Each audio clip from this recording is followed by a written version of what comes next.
Hello everyone, I'm sorry about the somewhat slapdash setup here and why I'm recording in the car without, really clear audio, although I did put the skeleton door on the back of the GoPro instead of the waterproof one, so that should help. Anyway, the reason I'm doing this is that I wanted to get my thoughts out quickly.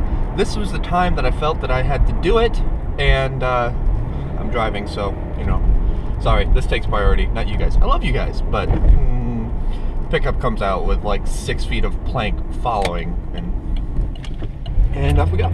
Yeah, so the reason I'm doing this, I feel like I almost spent like too much time just getting the GoPro rig together because I'm already probably about a half hour late to work.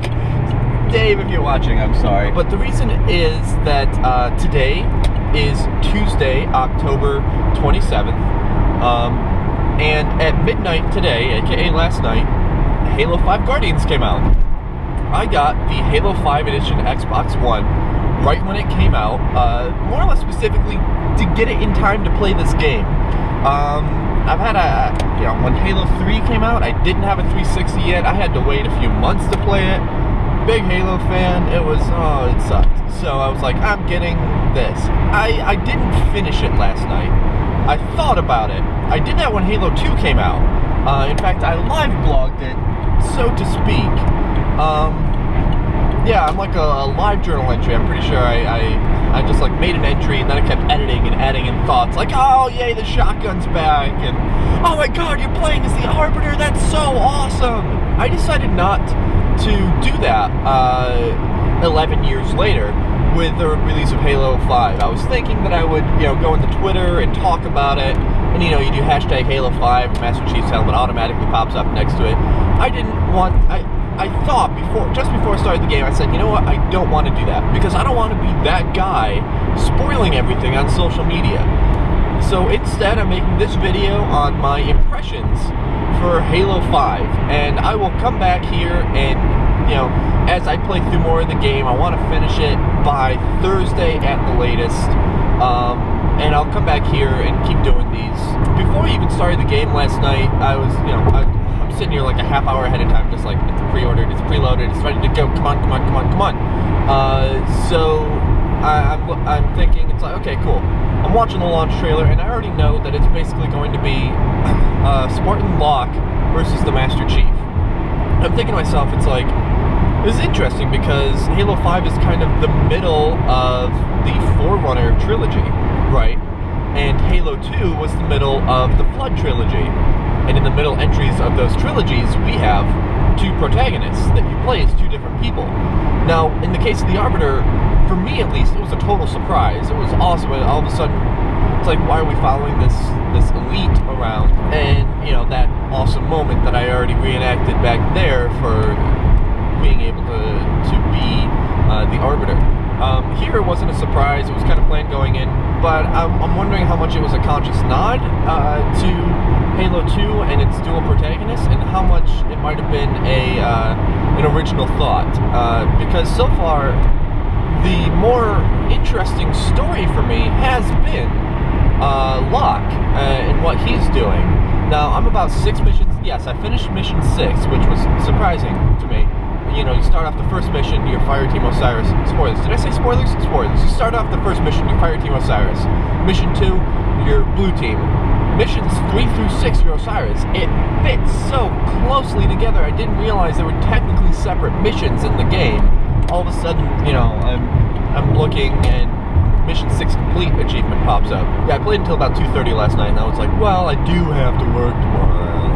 So, I decided, maybe coming in a half hour late, maybe not as a conscious decision, but as a very possible side effect, would be better than just not coming in at all. Or being completely toasted for the day. The other thing I noticed while I was waiting, I'm looking on pre-order, players 1 to 1. Xbox Live Gold 2 to 24. Uh-oh, that doesn't bode well. Yeah, so no local multiplayer at all. No deathmatch, no Warzone, no co-op, nothing local. That sucks. Halo's one of those bastions of couch FPS that has more or less gone away, of couch multiplayer, everyone come together and playing over at, my house or And it sucks that, you know, you got to keep going back to the older games to get that good local multiplayer. More has been said about this. I think, you know, I went online just to confirm, and yeah, it was a big thing back in, I think, August. Everyone knew about it. And frankly, I would have known about it if I was still working at a video game store. I lament that I am so out of touch now with gaming news. You know, I check Kotaku now and then, but honestly, I check Jalopnik and Gizmodo more. When I was working at a video game store, I considered it my job to be up on news so that I could tell people, hey, you know, this thing and that other thing over there. Oh, this backwards compatibility issue, and so forth. I saved the lives of many Legend of Dragoon players after we found out with Steph's copy that oh yeah, there is a bug at the end of the first disc. Anyway, I help people, and now it's not my job to do that, so I'm falling behind on news, so I didn't know about this, but it sucks. Anyway, the game itself, I'm 7 minutes into recording, and I thought this was going to be like 2 minutes on day one. No. The game itself, Mission 1, you are a team of Spartans sent to retrieve Dr. Halsey from a fortified enemy position. And in Mission 2, you are a Spartan team flying through an asteroid field. Now, if you saw Halo Legends, the package would sound very, very familiar with that formula. Now, granted, those first three, that's Spartan Locke sent to go get Dr. Halsey. And this is Blue Team in a completely different mission flying through the asteroid field. Blue Team, Master Chief, Linda, Kelly, and Frederick, flying through this asteroid field. They open the Pelican, they just go like on their own with the jetpacks and stuff, the thrusters that are on the new Spartan suits, flying through the asteroid field into the Argent Moon, a science installation. And in Mission 1, you're going through Forerunner territory, although getting her from Jewel of Dama, who was kind of the big bad of Halo Infinity, and where Dr. Halsey ended up getting captured, and whoopsie! So, no, it's not exactly the same, although, again, in the package, it was Master Chief, Kelly, Frederick, and two others that ended up dying. So anyway, that was, as someone who's watched Halo, and I'm not going to say I'm a fan, but as someone who's watched Halo Legends, I thought that was really cool. That has to be intentional, having those beats in there, because they didn't have to have Spartans flying through asteroids. They did, and it was pretty cool. It was a really cool scene. So, missions 3 to 6, the game definitely comes into its own. You're playing as Spartan Locke. I've been with Locke for like 5 missions now, and Chief for 1. So, so far the game seems like Locke's story. Hey, obviously it's because of, at least partially because of time played, but Locke as the hunter so far has gotten more characterization and more interesting stuff going on. And Chief as the hunted is following Cortana. And frankly, we've kind of done that dance before. Chief just blindly following Cortana when she's going mad with power on Halo, or as she's going rampant. He will follow her to the ends of the earth, and we don't even know if she's herself. We have no idea how she's around. Not yet, anyway. Like I said, Mission 7, which is where I left off, I'm going to start that. We're back to Chief. But so far it seems like Locke's story, and I'm kind of rooting for him right now, which is not something that I expected to do. I was like, who's this other guy? He's hunting Chief, I don't like him. Bleh. I'm liking him, at least partially because he's got Buck on his team. I enjoyed Halo 3 ODST, a nice cast of characters, and hey, Nathan Fillion is Buck, not too shabby, really glad they brought him back. Jennifer Hale is back as Sarah Palmer, and, you know, I was thinking, you know, first mission or so, it's like, hey, we got these guys back. I'd be really surprised. You know, I think Jen Taylor does voice Dr. Halsey because that's who Cortana was based on. But I'm like, you know, most of me is like, oh, it's a shame that, you know, Cortana's not in this one. It's bringing together elements from some of the previous games, especially something as unloved as ODST, which then got me thinking how you can play every single Halo game on Xbox One with the Master Chief Collection. ODST was released for it. Oh, except Halo Wars. I don't think Halo Wars is backwards compatible. That makes me sad face. Although Halo Wars 2 was announced. Again, I'm behind. Anyway, going back. So, I'm like, oh, it'd be a shame if Jen Taylor isn't whatever. no, Cortana. Cortana's back, and it's not Chief hallucinating. It's, as far as we know, at first, we're like, oh, he's probably hallucinating about these different things. It's a little weird, but is it going to be left kind of, unstated? Blue Team follows him. As Buck stated, they're like family. They trust him. And when he says, we move, he's like, you don't have to. They're like, no, we're doing this. You can't stop us. So I liked that they're not like, oh, are you sure, Chief? Really, Cortana, your AI that's been around for like 8, 9, 10 years and is totally rampant, that sacrificed herself to kill the Didact. Told you, spoilers. Well, that was Halo 4 spoilers. But, they kept lids. They kept a tight lid on Cortana. In the marketing, they make you think that you're chasing Chief because he's been, damaging UNSC property or something, and you're like, oh, when he blows up the Argent Moon, that's when they're going to be like, oh, you shouldn't have scuttled it, we're going to hunt you down there. I'm like, that's a little... No, it's because of Cortana. And at the end of Mission 2, he's like, he says, we are, a lead on Cortana, whatever, and instead of hearing from the UNSC, Chief, you're crazy, Cortana's gone, blah, blah, blah. Negative, we already have someone on it. Oh, God, okay, so yeah, Cortana's death a thing, and they don't want Chief in there, so that sets up, Chief is right. Is Cortana right? So I'm going to be going into Mission 7 tonight. I may finish the game tonight because I don't have to wait until midnight to play it. If not, it'll definitely be tomorrow night. This video will hopefully come out on Thursday, because I am on a wedding shoot on Friday, and then I'm out of town for my cousin's wedding the next day on Halloween. That should be fun. I can't wait to get back to this game. I'm already coming in late. But yeah, I'm looking forward to it. Thank you guys for watching me. Again, I've rambled on a lot longer than I planned to. I expected to turn this off halfway to work. Here I am already in Saratoga. So, yeah, thank you guys for watching. I'm not going to do a sign-off because this will probably go seamlessly into the next portion of the video. So, I will just say see you tomorrow. Take it away, future me. Thanks, past me. It's actually the same day, just on my way back from work, and I was thinking some more about it, and one more thing popped out to me, actually, in Halo 5 as compared to Halo 4, is they did a lot of revamping with the Forerunner weaponry. The suppressor in particular stuck out to me, in that in Halo 4, the suppressor was different from the assault rifle. Now, keep in mind, the UNSC assault rifle... Do I have a green? I have a green now. Okay, cool. Yeah, moment where you're waiting for everyone to slow down, and then they do. Or whatever. Anyway, the UNSC assault rifle in Halo 1 was a bullet hose. Just... and it did its thing very well. Decent damage, very high rate of fire. And they nerfed it later on. They said, alright, cool, let's dial back its rate of fire a little bit, but we'll give it some more damage to, compensate. Especially in Halo 2 when the SMG became the pea shooter champion. Just...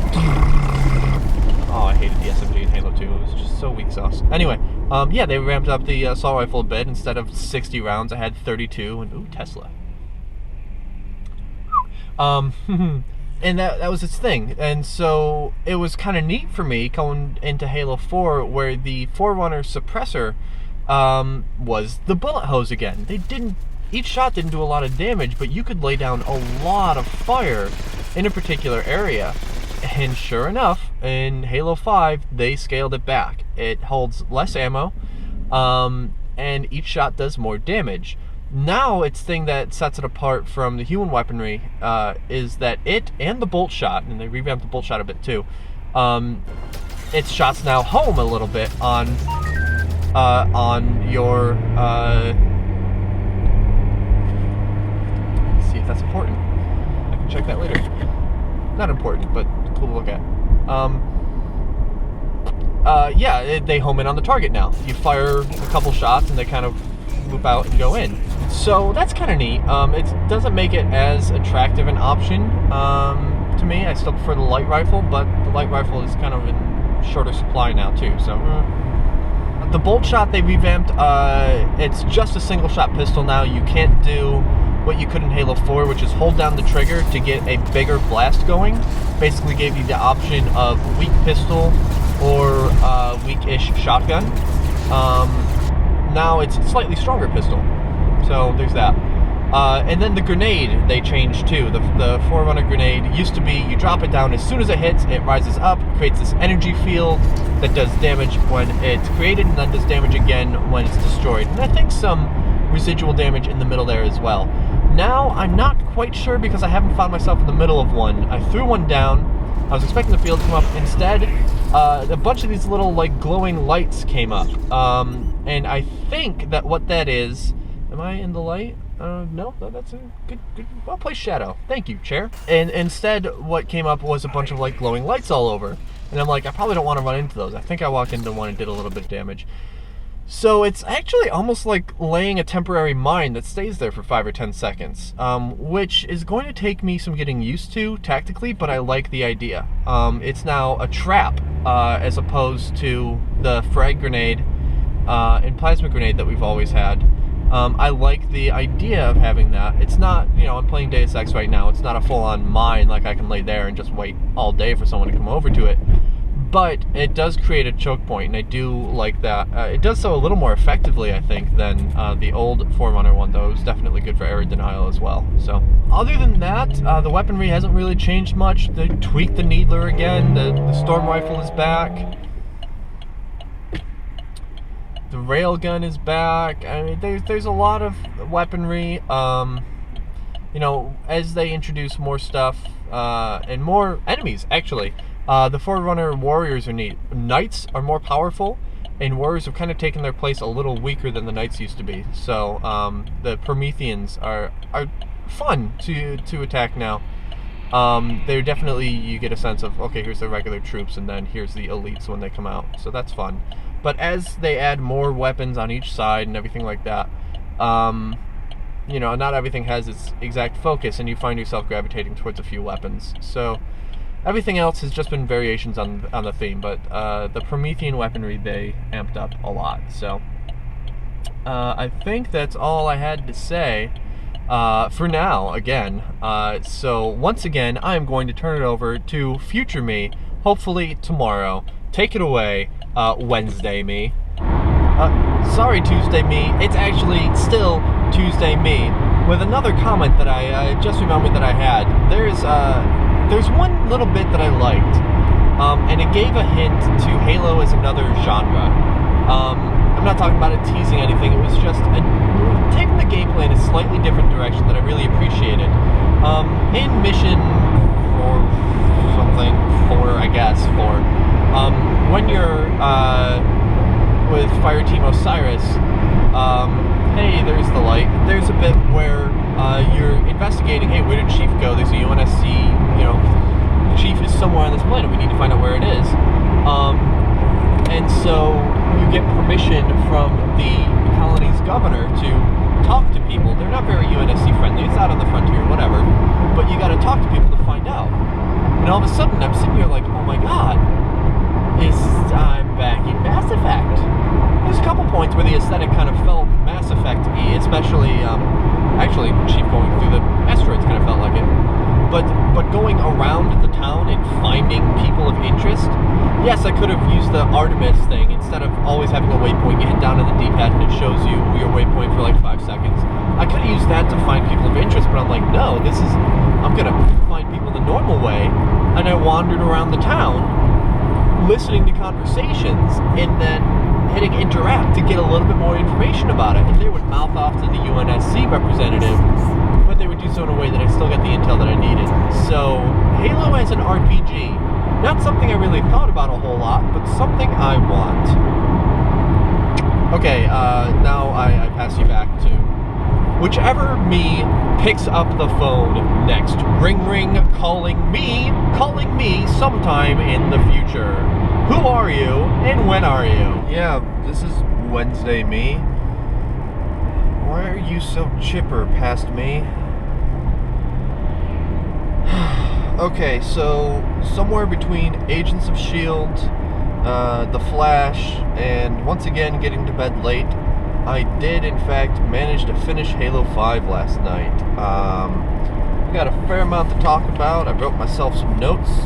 And most of this, I'm not going to be reading those. I just brought that along. I refreshed myself before going, whatever. Most of what I'm going to talk about today is going to be on the ending and what it means for Halo as a franchise going forward. Though I do have a couple of notes from kind of like in the middle as I was playing. But first, we're stopping at Stewart's and I'm getting a goddamn energy drink. Because I don't drink coffee. Because I am a child. Play Halo all night and then screw what happens the next day.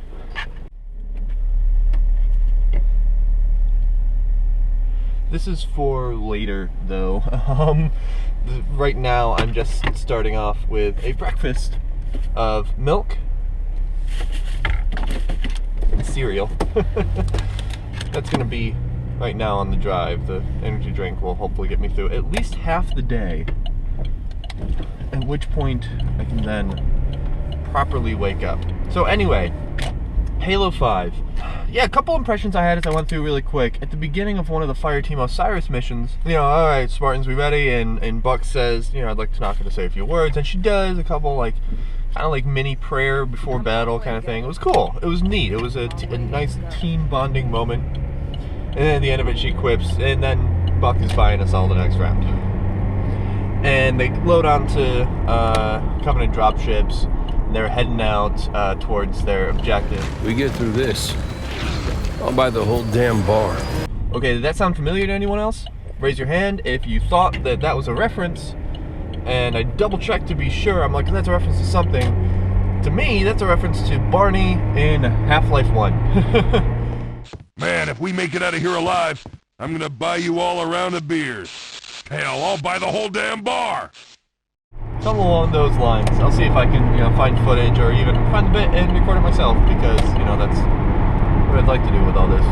But the special edition version of this, unless you're watching the special edition version, in which case I'm rambling again, well, not bad. So yeah, they go through the mission, and at one point, I saw it Tuesday night, as opposed to last night first, the Kraken. Great big Covenant battle platform. We're talking enormous, bigger than anything we'd ever seen before. Sound familiar? Yeah, how about that Scarab in Halo 2? Now the Kraken is an order of magnitude larger than that, but it's another beat taken from Halo 2. You see this thing wandering around through Mabasa, in that case, and you're gonna have to take it out. And eventually you board it and take it out. And with the Kraken, you do the same thing. Now, I don't think it ends the level when it does so, but it's still something that you see well ahead of time. And if you think that you're not interacting with that, you've got another thing coming. You gotta board it, take out the reactors, and then get the F out with the Banshees in the hangar bay right over there. Although it took a long time to explode. That wasn't nearly as much as I thought. I could have used the Forerunner Phaeton. I think Phaeton, although I may be screwing that up with the name of Volkswagen car. I liked how those flew. It was a nice change of pace. As far as vehicles go, not too many vehicle sections. You get a Warthog one back in the second Fireteam Osiris jumble of missions. You get tanks a couple of times. You get to fly Banshees a couple of times. No Hornets.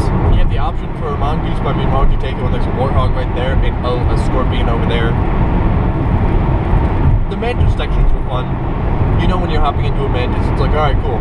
It's a bit of a breather to change of pace. It was well done, well paced as far as when vehicle missions came in. I wish there was maybe one or two more, but it worked fine. Now, most of this stuff, most of the vehicle missions and stuff, is still all around Fireteam Osiris and Locke. And having finished it, I can still say that this was mainly Locke's story, which I think was a good choice. Chief's story was do an unrelated mission, find out Cortana's alive, chase down Cortana. Find out Cortana is planning on eliminating all life in the galaxy that doesn't do exactly what she says, using the threat of force to, fear will keep the local systems in line, fear of this formerly rampant human AI. it's what the Forerunners did. The Guardians were their peacekeeping vessels, creatures, whatever, to keep everyone in line. And she's like, I'm going to bring peace back to the galaxy. I am the Reclaimer. The mantle of responsibility, the reclamation of the Forerunner mantle, whatever, didn't fall to Master Chief. It was Cortana the whole time who would come through and be like, I'm doing what the Forerunners did. Turned out the Forerunners were huge bags of dicks. I mean, that kind of came out a bit in Halo 4.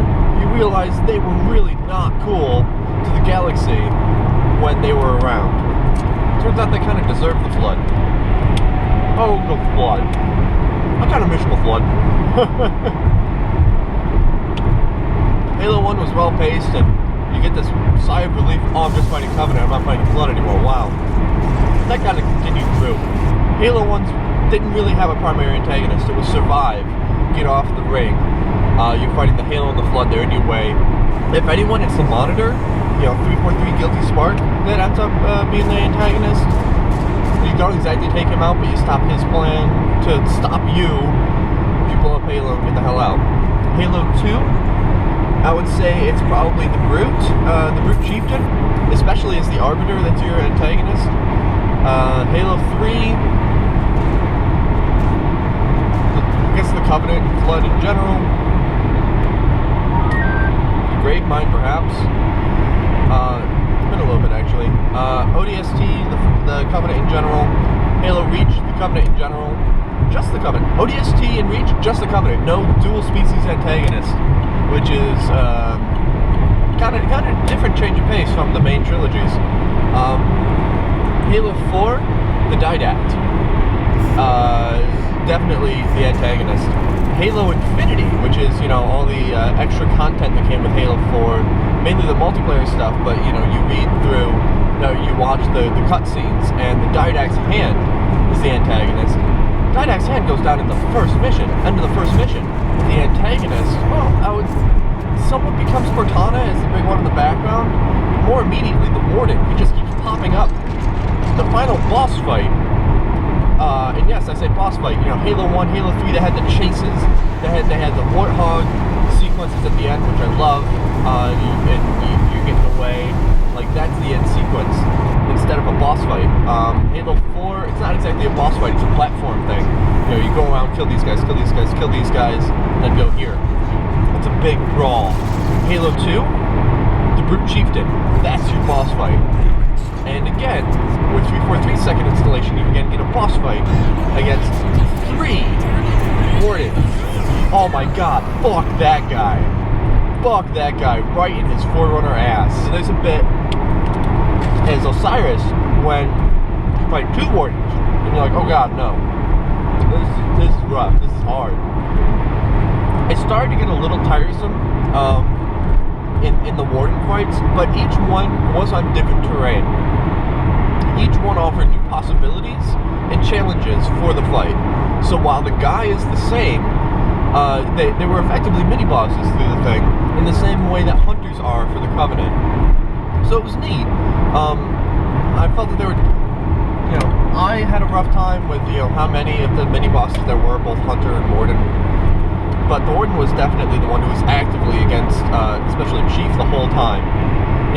When it might just be a misunderstanding, you might be able to talk to Cortana, he's not letting you. So he was definitely our antagonist there. Okay. So last thing before I really dive into what the end, kind of meant for everything. Towards the end, Fireteam Osiris meets up with the Monitor, 031 Exuberant Witness. Oh, I like her. Oh, I like her so much. She's the best. I like her. It sounds like Jen Taylor voice acting. Which would mean that she's, 3 people or more is the game. I'd have to look it up. I'm not sure. At first I was like, is this a Cortana Monitor? This kind of sounds like her. But, I mean, once you send a voice through enough distortion, who knows, for sure. So, anyway, I like Exuberant Witness's personality. Very chipper and cheerful. She's like, Cortana was right about your species' penchant for violence. And, it appears they have reinforcements. Buck says, what did we ever do without her? I love her. She's great. She was a great character to have for a couple levels. Didn't really get any closure though, so I don't know if we're going to see her again. I would love to see her again. She was cool. She was awesome. She was a great counterpart to Osiris specifically. If we continue with the trilogy trend, though, we'll be back in Master Chief's boots for all of Halo 6, with Osiris being secondary characters. We'll see. Speaking of those secondary characters, how about that Arbiter? Did come back for Halo 5, and you know, it's been a while since I played a game with him in it. And in the meantime, I've played Mass Effect. So yeah, the Arbiter voiced by Keith David, aka Captain/Admiral Anderson. And of course, Sarah Palmer voiced by Jennifer Hale. So hey, there was a bit where I took a screenshot, and there's Mass Effect right there. Those two are rocking it.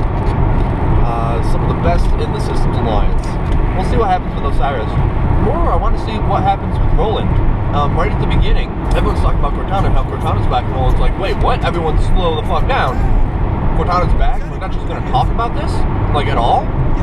Then the cutscene fades to black, which is not where that scene should have ended. But I wanted to see more Roland. He basically was absent the entire game. And granted, we're not on the Infinity for almost any of the game.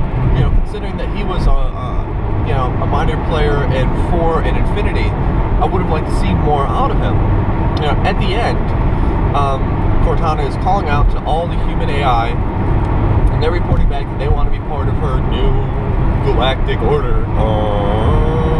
And I'm listening for Roland's voice. I'm like, oh god, it's going to happen. It doesn't come. And at the end of the game, Infinity's there, and Infinity systems start to shut down, and Roland's surprised, and boom, here comes a Guardian with Cortana on him. He is not on her side, they get away. So I would have liked to know, because she definitely would have reached out to him. What happened there? Or was she not able to, because she said she couldn't find Infinity. Is it just because Roland was like, no, thank you? Or was he actively hiding? And maybe in Halo 6 he'll be in contact with her, could turn, or, oh god, what if you play as Roland in like cyberspace, fighting against Cortana and the technical side, while you're also Chief in Halo 6? That would be awesome. I doubt it'll happen. That would be awesome. Anyway, I'm already in my exit. I need to maybe wrap this up a little bit. Yeah, right at the end, Roland says, we're just gonna run? Only until we could find a way to fight. okay, thanks for another Halo 2 nod. Master Chief, you mind telling me what you're doing on that ship? Sir, finishing this fight. Cut to black. Ball punch. Blah! Cliffhanger. You don't get to finish this fight at all for another 3 years or so. Fortunately, this was a cliffhanger, but it wasn't such a ball punch. It was like, oh god, shit's going down. Stuff looks really bad for our protagonist, but it doesn't cut off right before where there should be an action beat. So that was nice. And how much this mirrors Halo 2, it was nice that it didn't have that deflated ending. That's one thing I never liked about 2. Although that wasn't the last line of the game. The last line was as Blue Team and Osiris walk out of the Pelican.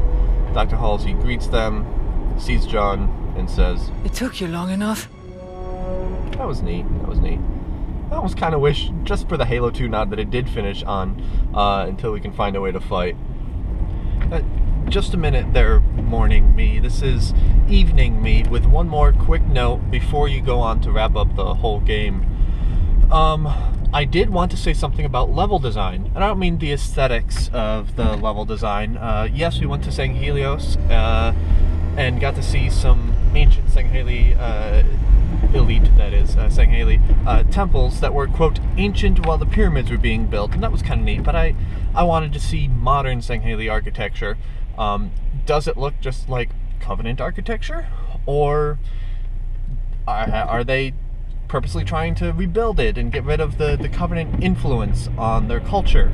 You know, how much is it the flowing purple, and how much do they have their own thing going on? So I would have liked to see a little bit more of a Sangheli identity when we were on Sanghelios.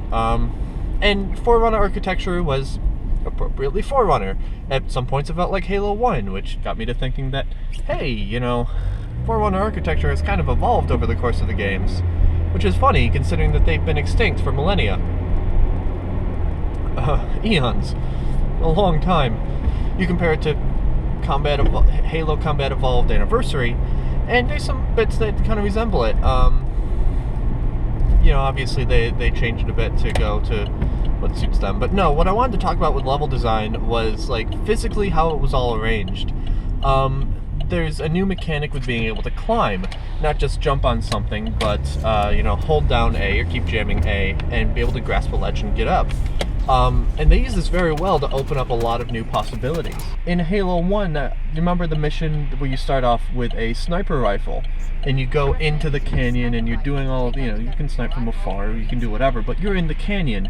And yeah, there's some paths that go up, whatever, but it's pretty much, hey, here's your line, this is the area that you're going into and attacking. And it took conscious effort on my part to say, no, you know what, here's this canyon, whatever, but this thing that's probably like 15 feet up, I can jump up and grab that and pull myself up and snipe from there, or do whatever. So it was nice and varied in that way, and I didn't use it to its fullest potential, but it did make all of the set pieces a little less linear and give you a lot more options to get through most of the encounters. That's one of the things that made a couple of the Warden encounters more frustrating, was because, you know, in some early ones, yes, you can go over here, lose him, and go around to the other side and, you know, try to take him out. But then there's ones where there isn't that option. So I think that was used to very good effect.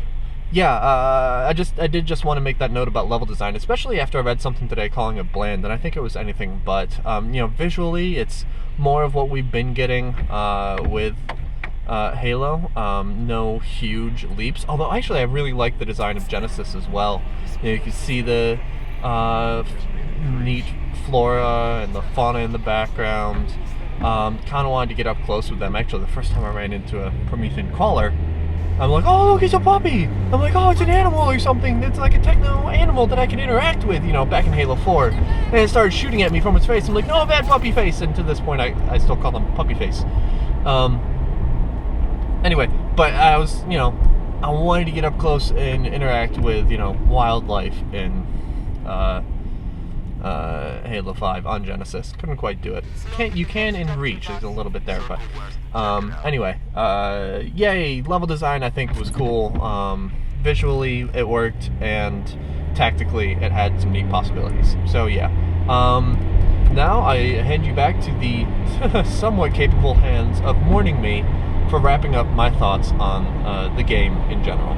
Yeah, so the last is just, like I said, it's definitely Locke's story, because Chief just spends the whole time being led around by Cortana and somewhat being diverted by the Warden. And just narratively, that's not satisfying. His missions are kind of fluff, just so that we go back to Chief. I don't think the game could have been told without Chief's perspective, but it's an interesting thought exercise. You know, at first he's like, Cortana's there, we're gonna find her. And then Cortana's doing a thing she probably shouldn't be doing. We're gonna find her and tell her not to do it. You know, Cortana's talking to us and is intent on doing this thing that she shouldn't be doing. We're gonna find her. And the Warden says no the whole time. At first, Warden says no, even though you're like, look, she's gonna be nice to her and everything like that. No, he's like, no. There's a bit where the Warden says something about her having, you know, gone to the, oh shit, I think they called it the Source. I'm not positive on that, and become a part of the physical world. And I'm like, Cortana has a physical body, yay! And sure enough, you know, Blue Team is there, and here comes Cortana, and it's a good look for her. I mean, I've always been in love with Cortana. That was a good look, and, you know, it's a physical, someone that could be there. You know, I'm kind of surprised that there wasn't a moment, I'm messing up, or there wasn't a moment where she, like, put a hand on his armor. I was like, I've waited so long to do this. Well, that was in Halo 4 when she did that. Waited so long to do this when Chief is brought into her realm. But, you know, something along those lines with the physical world. You know, hand-to-hand something. And then it's apparent that she's not going to back down from what she's going to do. And Dr. Halsey said it very well. You know, said Cortana was based on an imprint of my mind, and I'm the one that did the Spartan program, kidnapping children and turning them into warriors because it's what had to be done. Dr. Halsey would make any sacrifice, and she makes it apparent that Cortana would as well. And she makes that apparent to Locke, but, you know, to the player as well. And you just know Cortana's not going to be dissuaded. This is rough. And a line from The Dark Knight sums it up really well. You either die a hero, or you live long enough to see yourself become the villain. Cortana, at the end of Halo 4, you stop the Didact from acting, allowing us to act. We all thought you died a hero. Nope. Turns out you lived long enough to become the villain. Make no mistake, she is the driving force behind the antagonist events in Halo 5, and she will be our primary antagonist in Halo 6. I did not see that coming. The more I think about it, the more it hurts. Because it hurt when she died. It was like, she's, you know, she's girl. Whether it's girlfriend or, you know, more platonic partner. Narratively, she's been the love interest. Whether that's exactly the role she fills or not. So when she died, it was really rough. And it showed me that 343 was willing to take a lot of, to take the narrative a bit further, to humanize Chief. In the original trilogy, Chief was a machine. And yeah, you know, he would do anything for Cortana, as evidence in Halo 3, recovering her and everything like that. But at the end of the day, he's still the somewhat emotionless super soldier. Excuse me. And, you know, here, he's, you know, in Halo 4, it's a more personal story for him. Yeah, there's stakes for everyone else and all that, but there's definitely a lot to be said about what Chief's doing. And this one continues that. It's emotional.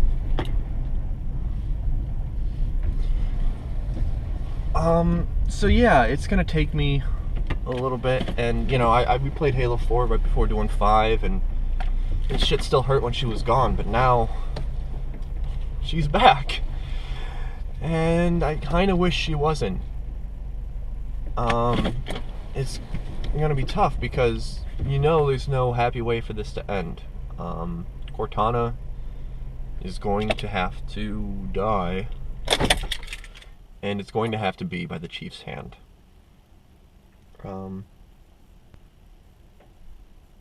Yeah. Wow, that turned into a downer. Anyway, that, I think, is all my thoughts on Halo 5 as I played through. I loved the game. It was great. It was awesome. I really enjoyed it. I can't speak to its multiplayer because of, again, no local co-op or deathmatch or anything like that. But the campaign was solid. It was a solid story. 343 is doing a really good job. It had a lot of nods to Halo 2, like I said. And if you had told me at the outset, oh yeah, it's going to be a lot like Halo 2, I'd be like,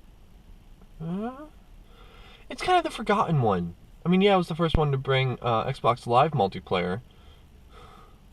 And then this is the first one to offer only Xbox Live multiplayer. So yeah, there's that connection too. But story-wise, it's kind of the middle child, you know? But, you know, because Halo 3 was the first high-def one on 360 and all that. Halo Reach had the team and was Bungie's last, but they were not parodies, but they were archetypes. They weren't characters as much as Fireteam Osiris was. Blue Team, unfortunately, didn't get characterized that well. It was just, we're just going to follow Chief, but yeah, 343 is definitely not afraid to bring the emotional angle into the Halo series, and I've really enjoyed it, and I'm really, really looking forward to Halo 6. So yeah, thank you guys for watching. I've recorded at least 45 minutes of footage for this. I don't know how much I'm going to cut down on the rambling. If you are watching this on the release week for Halo 5, then check back in another couple weeks. I will put this video back up with more footage from the game, just to kind of like support things and illustrate things. Yeah, I'm definitely gonna play through again and record bits like that. If you are watching that, then ignore the previous sentence. If you enjoyed this video, give it a thumbs up, subscribe. Follow me on Facebook and Twitter.com/Boderbug. Support me on Patreon.com/Boderbug. If you've already played Halo 5, let me know your thoughts. What was your favorite part of the game? What was your least favorite part of the game? Don't turn this into a bitch fest in the comments. Don't complain about one thing or another. You know, don't get into arguments. Tell me what you liked. What did you enjoy about Halo 5? Did you find it as much like Halo 2 as I did? Or are you like, no, it really resembled this one some more, or it was its own beast? Again, to me, it had a lot of Halo 2 in it, and I really enjoyed that. So, anyway, guys, I've talked forever, and I've been sitting here for a few minutes. I already told them I'd be in 15 minutes late, and I've got 5 minutes left on that promise. So, not as late as I was yesterday, but anyway, guys, thank you very much for watching. Have a good one. And I will see you all next time, whether that's watching a Let's Play video or 3 years hence when Halo 6 comes out. Bye, guys.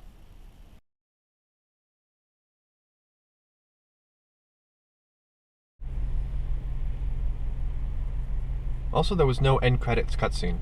I mean, what's up with that?